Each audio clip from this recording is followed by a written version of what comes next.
That's how I went from having B grades to getting into the University of Oxford to getting a 2-1. It's just crazy. I still can't even believe it.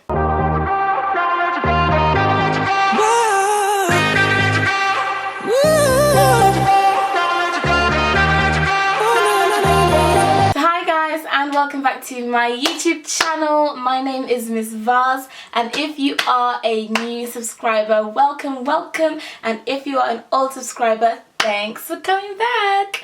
Okay, so for today's video, as you can tell by the title, I am going to be speaking about how I got B's in my A-levels, B grades, and still somehow managed to get into Oxford, and somehow by God's grace managed to pass my first year with a very secure 2-1. So we're going to talk about all of that and exactly what happened and blah blah blah. So if you like the sound of that, stay tuned and grab a drink because it is going to be quite a detailed and long video. So if you're interested, then please stick around, and please do press the big old subscribe button, and welcome to the family. Okay, so let's start. No messing around, let's just get into it. I chose to study history, philosophy and ethics, English literature and psychology at my A-levels, but I dropped psychology at the very beginning because I just didn't like it. And when I started A-levels, I didn't think I was like smart or anything, because I'd gone to a school where you kind of, my high school was I loved my high school. Like, I had a great time at my high school, had an amazing, incredible time. My teachers were lovely, great people, fantastic, but everyone kind of just passed, you know, like as in you'd get your C's and B's and it was great and everyone was happy, cheerio. So it was never a thing of, oh my god, we're all going to go to grammar schools and blah blah blah. That was never a thing. It was just, yay, we passed our GCSEs, now we're moving on to the next chapter of our lives. So I did my GCSEs and I got good grades. So when I got to A-levels, I was determined to like work hard and to kind of make myself proud. So I wanted to get good grades. I didn't really know how I would do it, or I didn't know what to expect, but I know that I worked hard in my first year of A-levels, and Lord and behold, I passed my first year with straight A's, which was, I cried when I like opened the paper because I just didn't expect it. I did not think in a million years that I would get straight A's at A-level, because people had told me, oh yeah, you might have got like these A's, B's and A stars at GCSE, but when you get to A-level it's much harder. The gap is so big. Like, it's rare that people get A's at A-level, so just be content with like a C and like it'll be fine and great, and yeah, well done on your GCSEs, but it's kind of like a fluke kind of thing. So when I got those A's in my first year of A-levels, it was kind of like validation or like clarification of like, oh V, like you can do it and you're smart and you should carry on. Then in my second year of A-levels, it just didn't go well. Like, it feels like the universe wasn't on my side for my second year of A-levels. It felt like everything was supposed to go wrong. I can't tell you how many teachers taught me my 3 subjects. I was supposed to have just 3 teachers, but I kid you not, I had more than one teacher teaching me for that year. And it was just horrible. Like, my second year of A-levels were just horrid.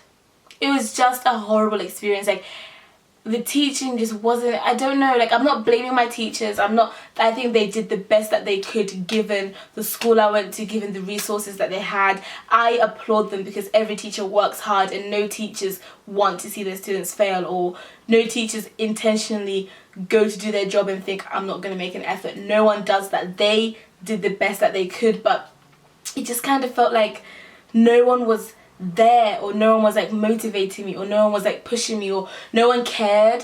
That's how it kind of felt. And I know that, like I said, from their perspective it was not the case, but as a student who'd gotten A's in her first year, I did not feel like they were like, V, we're gonna get those A stars, let's do it. I just felt like they forgot, and it was like, okay, well done, cool, let's just carry on.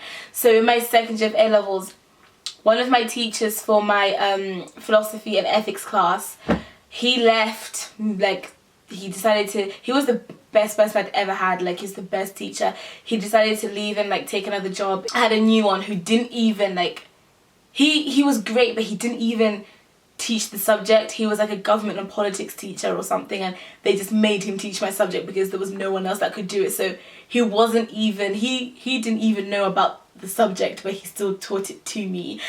Then I had like 4 history teachers in like the last 5 months or 6 months leading up to my A-level exams, and they're all teaching different things in different styles, and it was a mess. And then in English, my English teacher, she just was never there. Like, she was always just away for stuff and everything like that. And I had another replacement. I had like 3 replacements for her. One was a student still studying English, and they just wanted to practice how teaching is, so they came to teach me my A-level English. It was just a mess. Like, I can't even describe how messy it was. And there were times when I'd go to class and I just wasn't motivated at all. I'd go to class, I'd use my phone during class, I'd miss lessons. Like, it just became like a toxic environment. So yeah, anyway, that's the story with the A-levels and what was going on there. So I had wanted to apply for Oxford in my first year, like I said before, and I didn't get the support that I needed. And then in my second year of A-levels, I was just like, oh, I've missed my chance. Then I got the email from this charity saying you should try for the foundation year at Oxford. I applied for the foundation year, and they said, we will take you if you achieve AB, or was it ABB in your A-levels? I think it was AAB or ABB in your A-levels. We'll take you on as a student. So results day came. I was away. I was in America working at a summer camp in Pennsylvania, so I received my results while I was away. I opened those results, oh my god, my heart sunk. Like, when I saw BBB, I was like, what? I broke down because I've never cried so much in my life either. Like, I think it's because education was the only thing that I had that was supposed to have been a constant, something that I could like work towards and no one could take away from me, because it would be my efforts would show my results, and I felt in control of that. So then when I got to my second year of A-levels, and it felt like that was now out of my control, and it felt like my teachers had all the power, and because they were always away or always like not on form and not doing what I needed them to do, it felt like they kind of had my life in their hands. So when I opened those A-level results, I was just devastated, because I knew, had everything else been done correctly, I just knew, I was like, I knew that it wasn't my fault 100%. So that's why I was more angry, is because it felt like other people or external factors had like robbed me of what I deserved, and that was A grades. Like, the work that I put in, I deserved to get those A's, and the fact that I didn't, I was just mad. I cried, and I was away in America. It was like 6 in the morning, and the results came out at 10 or 11 in England, so I had to be up super early to read the results, and then I had to like, oh, it was horrible. It was just horrible. And I had Exeter as my firm choice on UCAS, and I think I had East Anglia maybe as my insurance, and then I had Oxford, which is an external application, as like my other backup, and all of them were asking for grades that I had not received.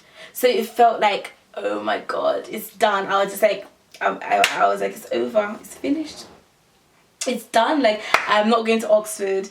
I can't even get into Exeter. To be fair, Exeter accepted me. Like, when I looked at my UCAS, Exeter were like, we're going to take you anyway, and East Anglia wanted me as well.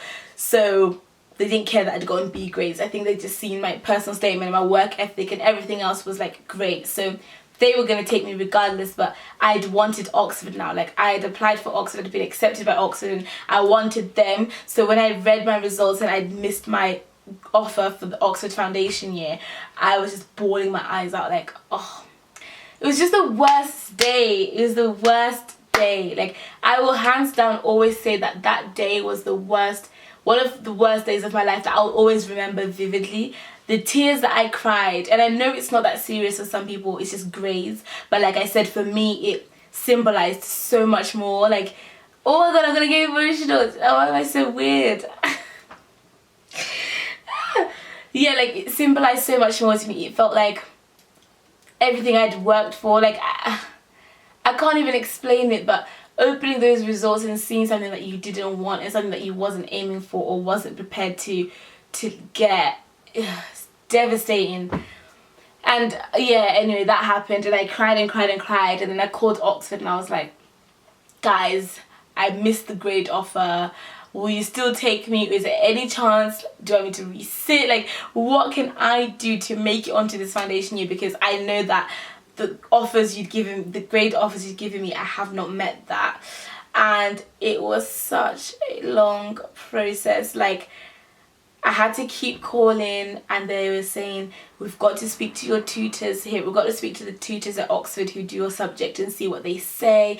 Then we've got to talk to the course coordinator. Then we've got to check with everyone and see exactly what scores you got. Like, did you maybe get 2 A's in the history exam and then you got a bad D and that brung it down to like a B? Or we need to see exactly like how you've performed and know the breakdown. And there was just so much, and I was like, I need to know. And they said, give us a couple of hours. So I'm there in America at like 5 or 6 in the morning, just sitting there waiting to hear back. And there's nothing I could do but wait. And because I'm not in the country, I can't even speak to my mom or my sister, or like, I just had to sit in that office at the summer camp just waiting for a phone call. And also I had to like use a dialing code and wait to the automated machine and get through. It was hell. Like, oh my gosh, it makes me so sad thinking about it. Like, I want to just go hug myself right now thinking about when I was sitting there just crying and crying and praying, and I was playing my gospel music, I was praying to God. I was just, it was not a happy time. So yeah, I got the B grades, and I thought, okay, I was happy. I was don't get me wrong, I was proud of myself because B's are still incredible results. However, I knew that for what I wanted to do and the places I wanted to go, no, they wouldn't accept those grades. So it then became like a negative thing, even though I'd worked hard and B's are fantastic. So yeah, that's what happened. And then finally got a call back from the people at Oxford, and they were like, do you know what? We're still going to take you. Your place is yours. It's up to you. Do you want it or not? Oh my god. I cried with joy. The joy when I heard her say that on the phone, and she said, V, we've decided to accept you and welcome to the family. We'll see you in September. I died. And it's not until I called my mom to tell her, because she'd known what was going on. I'd been updating her like, girl, I did not get the grades, I don't think Oxford is gonna happen, forget about it, leave it alone, boom boom boom. When I called and told her like, actually I've been accepted, she started praying and screaming my dad's name, and she was crying, my sister was crying. It was just, and I couldn't hug them, I couldn't be like around them, I had to just be in America, and I couldn't. Oh my god, it's actually such an emotional story for me. So yeah, they told me like, you can come and we'll take you. So I came to Oxford, like I said, September, and I started, and they said, just remember that it's not guaranteed. Your place here on the foundation year at Oxford is just not guaranteed. So you have to work super hard this whole year and kind of keep on passing your termly exams, and then we'll decide at the end of the year kind of thing if you've made it on.